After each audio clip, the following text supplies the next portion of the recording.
Well, it seems like this blog is all set so far.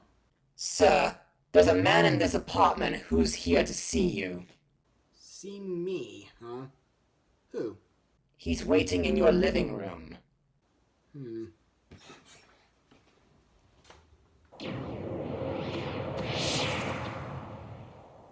Greetings, Prince Joshua. What? Who are you? I'm your nobody, Soxaja. Soxaja? Wait, you're... Correct. You and Master Steven made me up when you were still in high school together back in summer 2006. But I didn't come to life until 2018 when the snap happened. But why come here? After Master Steven found out that you became cursed with a doom spell after defeating the COVID welder last year, your doctor managed to find me and instructed me to find you so that I might be able to help you. But how can you help me? Well, I understand that I hold half of who you are, and I'm sorry, but I might not be able to prevent your upcoming death next year, but I can prevent you from being forgotten. Also, I heard that your curse has been causing you a lot of pain, along with a lot of stress, pressure, and anxiety for quite some time now. So, I might be able to give you some tips on what you could be able to blog during the next several months. Well then, welcome to the team.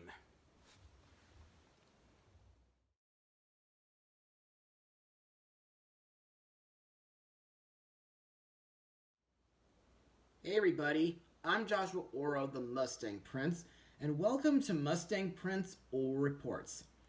Now, I admit, it's been quite a long time since I last got to talk about the Teenage Mutant Ninja Turtles on my show. Even though I'm not a die-hard fan, I think these four heroes in a half shell are legendary icons ever since 1984. In the past, I did blog the 2014 Teenage Mutant Ninja Turtles movie, which wasn't very good due to Michael Bay being involved. The motion capture was kinda gross at times, and the script was a bit bland. And sometime afterwards, I blogged 2007's TMNT, which was a much better movie in my opinion. However, it is sad that Imagi Studios is dead as of 2010. Also, I did manage to watch a few episodes of the 1980s animated series online, along with the 2003 animated series on Cartoon Network, and a few from the 2012 Nickelodeon animated series on YouTube. Anyway, what I'll be looking at today will be the latest animated film starring the Turtles. But is it as good as most folks describe it to be? Well, let's take a look and find out. Released on August 2nd, 2023, the movie is Teenage Mutant Ninja Turtles Mutant Mayhem. Now, on for the plot of the movie. After years of being sheltered from the human world, the four Ninja Turtles brothers set out to win the hearts of the New Yorkers and be accepted as normal teenagers. Their new friend, April O'Neil, helps them take on a mysterious crime syndicate, but they soon get in over their heads when an army of mutants is unleashed upon them. So, what do I think of this movie? Well, to me, this film was awesome, and it's officially taken TMNT as the best animated Ninja Turtles movie ever. Plus, it's got to be one of the best animated films of 2023, next to The Boy and the Heron, Spider-Verse 2, Wish, Elemental, the Super Mario Bros. Movie, Nimona, and several others. And to further explain what I mean, let's move on to Mustang notes. The movie was directed by Jeff Rowe and Kyler Spears, and joining Rowe in writing the story and the screenplay were Seth Rogen, Evan Goldberg, along with Dan Hernandez, Benji Sammet, and Brendan O'Brien. Plans for an animated Ninja Turtles movie with involvement from Seth Rogen began in 2018. In June 2020, the project was officially announced, with Point Great Pictures and Nickelodeon Movies producing, and Ramsey Naito and Josh Fagan overseeing the project respectively. Seeking to explore the teenage aspect of the Turtles, the filmmakers drew inspiration from teenage coming-of-age films like Stand By Me in 1986 and Lady Bird in 2017. Director Orro remarked that his goal was to make the ultimate teenage coming-of-age film. He described the Turtles as having an inauthentic confidence that teenagers have, adding that teenagers often operate with this hyped-up sense of we can do anything.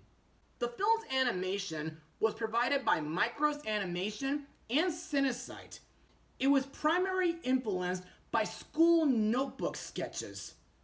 After the movie was released, it grossed about $180.5 million worldwide and received positive reviews for its performances, screenplay, and stylized animation.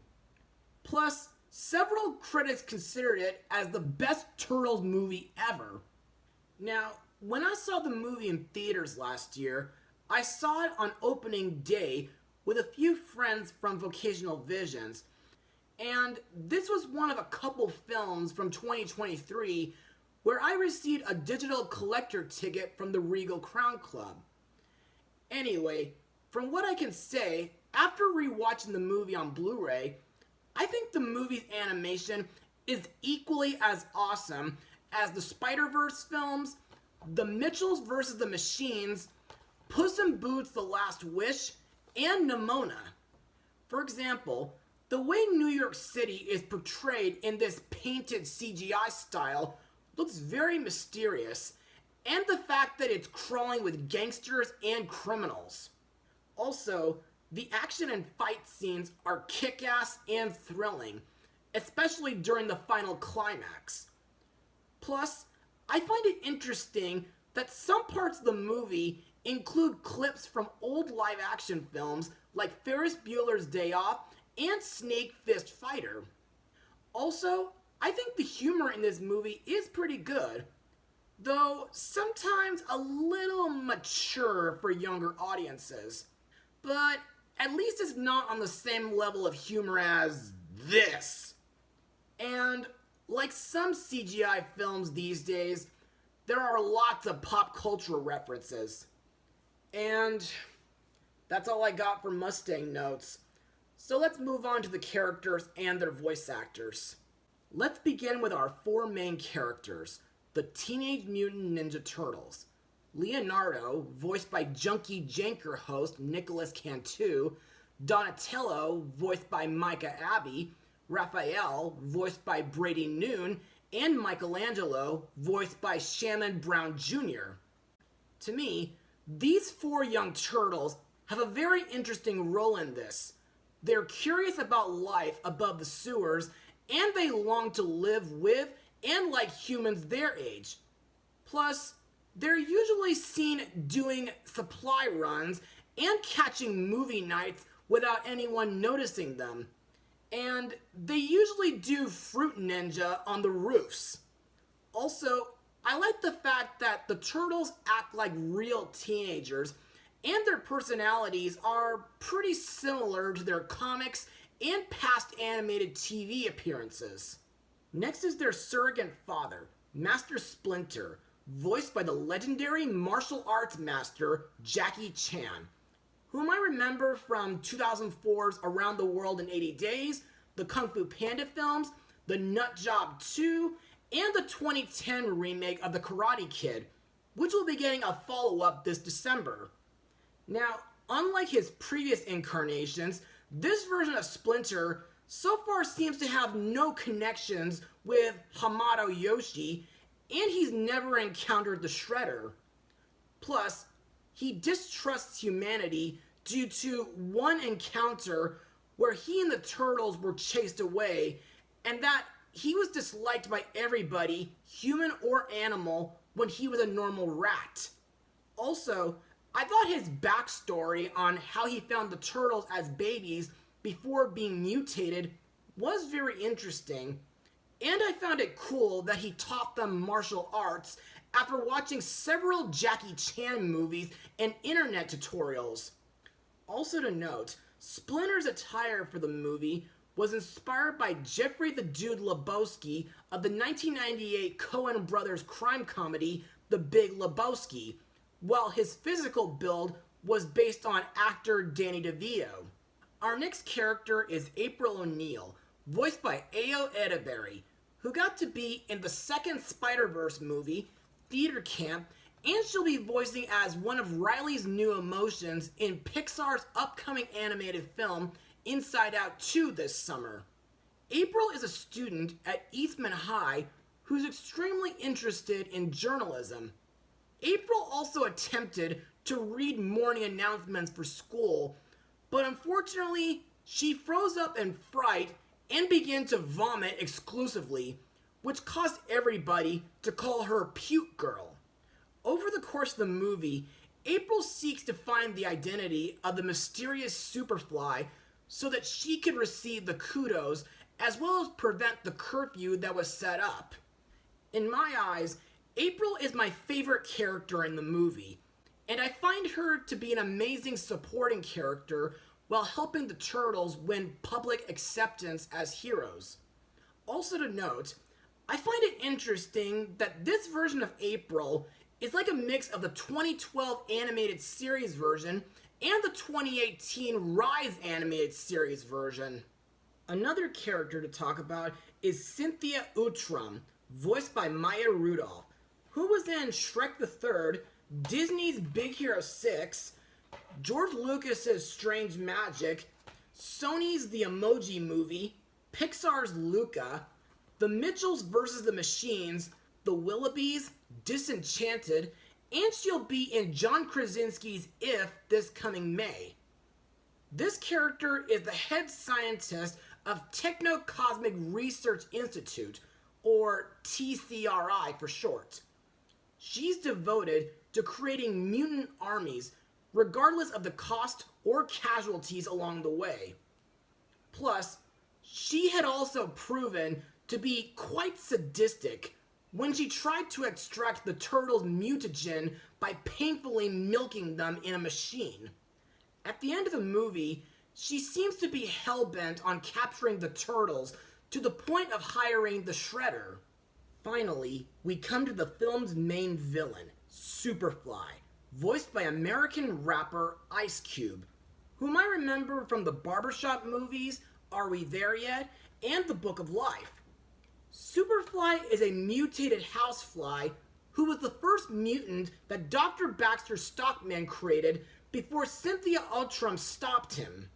However, after years of living shunned and ostracized by humanity, Superfly gathers a whole legion of outcasted mutants and rallies them on to take over New York City and then the entire world by creating an army of mutants in order to exterminate all humans and enslave any survivors, becoming the very first arch-enemy of the Teenage Mutant Ninja Turtles in the process.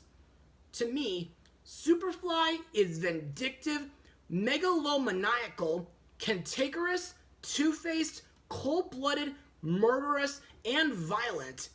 And when he gets mutated into Super Duper Fly, he becomes extremely strong and destructive. The rest of the cast includes John Cena, Seth Rogen, Rose Byrne, Natasha Demetriou, Paul Rudd, Austin Post, and Hannibal Buress. And now on to my final words. Overall, Teenage Mutant Ninja Turtles Mutant Mayhem is a fantastic animated film, and it's got to be one of the best animated films that I've ever seen last year. It has an engaging fish out of water tale, the four main heroes are great and relatable, while also acting like real teenagers. April O'Neil was a fantastic supporting character, The villains are badass, violent, and threatening. The humor is pretty good, while the action and fight scenes are awesome. However, I don't think this is a film that little kids should watch on their own, due to some adult language and mature humor. Also, I heard that a follow-up TV series is set to premiere on Paramount Plus this summer, and a sequel film is set to be released in theaters on October 9th of 2026. And if you ask me, these are definitely something to look forward to. Anyway, I give this movie a full 100%. Well, that's all for now, everybody. Be sure to join me for my next blog, because I have something very special to share for Sibling Day this Wednesday. Mustang Power.